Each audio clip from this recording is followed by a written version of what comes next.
Shalom, selamat siang, pagi ataupun malam. Perkenalkan, nama saya Revaldo Rolandi Sretan Pinongkol dari kelas 11. Dan saat ini saya akan menjelaskan fungsi musik atau peranan musik dalam kehidupan sehari-hari. Yang pertama, musik sebagai pengungkapan emosional.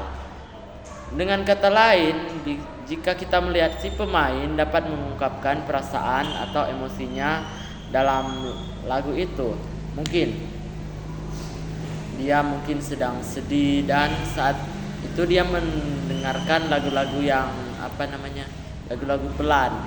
Pasti dia dapat mengungkapkan emosinya dari lagu tersebut. Orang lain juga bisa mengetahui bahwa mungkin dia sedang sedih atau seperti lainnya. Yang kedua adalah fungsi musik untuk penghayatan estetis. Melalui musik, kita dapat merasakan nilai-nilai keindahan baik melalui melodi ataupun ataupun dinamikanya. Seperti saya merasa terpuaskan ketika mendengar musik yang bertema instrumental seperti itu, dan saya juga kadang sangat menghayati terhadap musik-musik seperti itu karena dia seperti membawa keindahan, kedamaian, ketenangan saat saya mendengarkan musik tersebut. Ketiga, musik sebagai fungsi hiburan. Nah, diambil dari kata hiburan sendiri, berarti musik itu dapat merubah, misalnya dapat menghibur kita. Misalnya kita saat itu sedang mendengar, intinya fungsi musik sebagai hiburan itu untuk menghibur. Keempat adalah fungsi musik sebagai media komunikasi. Bahwa sebuah musik yang berlaku di suatu daerah kebudayaan mengandung isyarat-isyarat tersendiri yang hanya diketahui oleh masyarakat penduduk kebudayaan tersebut. Contohnya lagu-lagu kebudayaan daerah, seperti di daerah saya di Minasa, lagu yang bernama Oina Nikeke. Kelima, musik sebagai fungsi perlambangan. Misalnya, tempo sebuah musik itu temponya pelan. Mungkin saja melambangkan bahwa si pemain atau si pendengar sedang dalam suasana hati yang mungkin sedih ataupun tidak senang. Intinya tempo musik dapat memengaruhi perasaan seseorang dan dapat juga memperlambangkannya. Yang keenam adalah fungsi reaksi jasmani.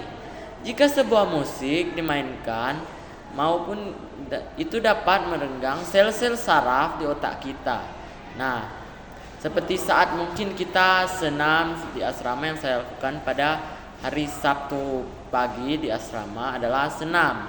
Nah, kadang saya tidak tahu gerakan-gerakan senam tersebut, tapi entah kenapa tubuh saya dapat merasakan irama tersebut dan akhirnya saya dapat mengikuti melodi atau irama dari musik senam tersebut, sehingga saya tidak terlihat seperti hanya berdiam diri saja.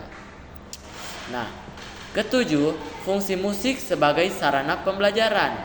Nah, mungkinlah contoh saat kita disuruh menghafal oleh guru, mungkin contohnya kita menghafal unsur-unsur periodik yang ada di tabel kimia. Nah, mungkin susah kan jika kita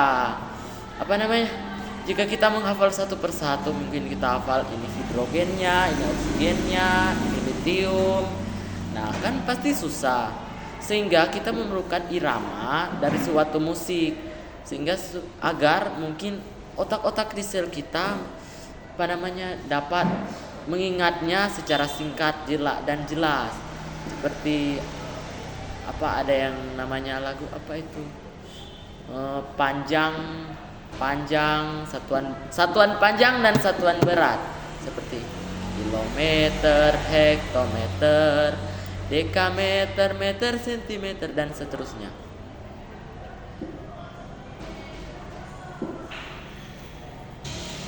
Yang kedelapan adalah fungsi musik sebagai media atau sarana upacara. Seperti yang kita lihat mungkin di upacara, contohnya di upacara Bali, mereka kan pasti menggunakan musik, maupun itu gamelan atau yang lain. Yang kesembilan, fungsi musik sebagai keseimbangan budaya.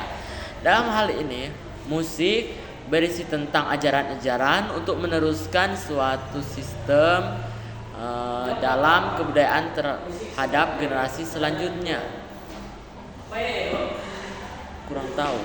Kesepuluh, fungsi musik sebagai penginterasian masyarakat.